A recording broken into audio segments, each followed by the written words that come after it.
Le 1er juin 2016, le plus long tunnel ferroviaire du monde, le tunnel du Gothard, a été ouvert avec un show spectaculaire. En présence des principaux hommes politiques internationaux, 2 pièces de théâtre ont été présentées aux entrées nord et sud, avec 300 acteurs et une transmission internationale en direct à la télévision.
le spectacle qui a irrité et mis mal à l'aise beaucoup de spectateurs a été jugé de la façon suivante par la plateforme de dévoilement russe Kateom. Les images sataniques et sodomiques montrent le goût artistique et religieux de l'élite globaliste. L'ouverture du tunnel était un acte symbolique antichrétien d'adoration du diable. Le show postmoderne portait un message clair. La présence des chefs d'État européens joue un rôle important. En clair, celui qui compare les cérémonies du Gothard avec d'anciennes images des rituels sataniques décrites dans la littérature occulte doit donner raison à l'observateur russe de Kateom.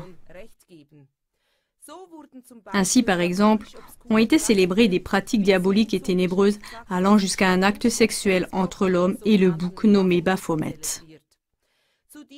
Devant ce rituel satanique, célébré ouvertement, beaucoup se posent la question suivante. Quel est le but de cela?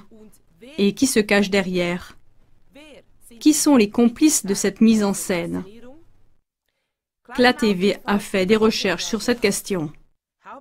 Le metteur en scène principal est le régisseur allemand et ancien directeur du théâtre Neumarkt de Zurich, Volker Hesse. Le chasseur de sectes suisse Georg Otto Schmidt a joué le rôle de défendre ce rituel contesté, au lieu de suivre son devoir de protéger le public contre un tel satanisme. Quiconque s'est levé contre ce rituel de Baphomet, qu'on prétend provenir d'anciennes légendes du Gothard, était directement stigmatisé impitoyablement par Georg Otto Schmidt et ses collaborateurs comme étant des fondamentalistes chrétiens et des théoriciens de conspiration. Moritz Leuenberger, également, ancien parlementaire du Parti socialiste, s'est mis publiquement du côté de Hesse. Il ne trouve que des éloges pour la fête d'ouverture du régisseur dramaturge. Il a beaucoup apprécié la mise en scène baroque pleine de force, qui était, à certains moments, un peu grossière. Tout ce spectacle a été financé par l'État avec 9 millions de francs suisses. De l'argent de l'État, ce qui veut dire l'argent des impôts. 5 millions de francs suisses ont été investis dans l'événement qui comporte aussi les actions artistiques devant les entrées nord et sud sous la direction de Volker Hesse. D'autres sponsors majeurs étaient le SBB, Chemin de fer suisse, et le Crédit Suisse. Gothard, l'inauguration avec Crédit Suisse, ABB, La Mobilière et COP. À ce sujet, il est important de suivre les traces du Crédit Suisse car elles peuvent donner des explications sur qui se tient derrière la promotion des rituels sataniques en public. Le Crédit Suisse a déjà une fois soutenu Volker Hesse. Une personne intéressante travaille au Crédit Suisse. Le franco-ivoirien Tidjane Thiam. Il était ministre en Côte d'Ivoire, prince, légionnaire d'honneur et un des rois de la City de Londres. Thiam, le dirigeant du Crédit Suisse, est aussi le dirigeant du Forum économique mondial, WEF. Parmi les membres de ce forum, il y a aussi François Hollande et Angela Merkel qui ont aussi participé à l'ouverture du tunnel du Gothard. Aujourd'hui, Thiam fait partie de l'élite globaliste. C'est un ami de l'ancien Premier ministre britannique David Cameron et du politicien britannique George Osborne. Et il correspond avec la plupart des chefs d'État asiatiques, dont le Premier ministre chinois. Il est en relation avec 40 des 54 chefs d'État africains. Thiam est membre d'une loge secrète française qui compte 500 membres et qui se nomme Le Siècle. Ce club existe depuis les années 40. Les événements qui suivent vont montrer que par ce show, on a voulu promouvoir et exécuter un rituel satanique en prétendant que c'est une œuvre artistique. En effet, il n'y a même pas 3 mois, les pratiques vaudou de l'artiste suisse-allemand Philippe Roux, ont amené plus de 800 000 malédictions par Internet contre le politicien et éditeur suisse Roger Köppel. Vous trouverez les détails dans l'émission de CLA TV en allemand, La satire piège mortel. De la même manière, la pièce de théâtre Fear, qui appelle à la violence du metteur en scène Falk Richter, a amené à des incendies criminels visant des hommes politiques de droite. CLA TV a fait une émission en allemand sur ce sujet sous le titre « La justice base le jugement politique sur la liberté artistique ». Étant donné que les pratiques sataniques dissimulées en pratiques artistiques augmentent, on doit se dire qu'on essaye intentionnellement d'habituer le public à cela. Mais qui a l'ambition de faire quelque chose d'aussi abominable? Beaucoup de citoyens se posent la question. Des gens comme le metteur en scène de théâtre Volker Hesse, l'expert de secte Georg Otto Schmidt et le dirigeant du Crédit Suisse Tidjane Thiam ont-ils eux-mêmes quelque chose à voir avec de tels rituels sataniques? Pour mettre en scène, sponsoriser et apprécier de pareilles choses? Si vous avez plus d'informations, veuillez les transmettre à la rédaction de CLA TV. Merci pour tous vos éclaircissements. Danke für jede erhellende Zusammenarbeit.